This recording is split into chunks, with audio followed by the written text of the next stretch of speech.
Jien ma nindaħalx, jien għandi fiduċja f'min huwa responsabbli mill-linja editorjali tal-aħbarijiet tax-Xandir tal-Istat.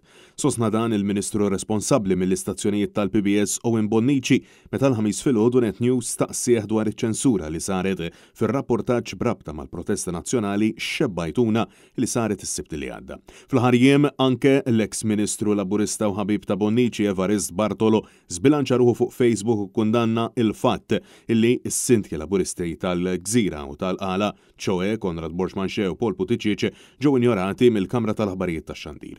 B'ton sarkastiku, Bartolo saħaq li jekk xi ħadd isib lil dawn is-sindki għandu jinforma mill-ewwel lill-Kamra tal-Aħbarijiet tal-PBS kif sqar illi tal-PBS ma semmgħux jew ma rawhomx jitkellmu dwar il-bini eżaġerat illi għaddej u li qed iħassar lill-pajjiżna. Iżda, għal Owen Bonnici, dan mhux kundannabbli u għalilna illi infurmat li r-rapportaġġ kien wieħed estensiv.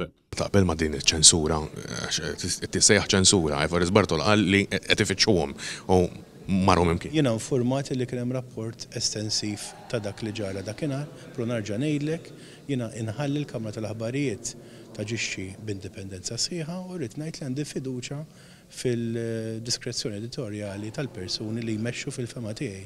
Tajjeb ħafna. Huwa għall-daqstant iddefenda tali aġir u sostna li kull min għandu xi ilment huwa fil-libertà illi jirrapportah lill-awtorità tax-Xandir.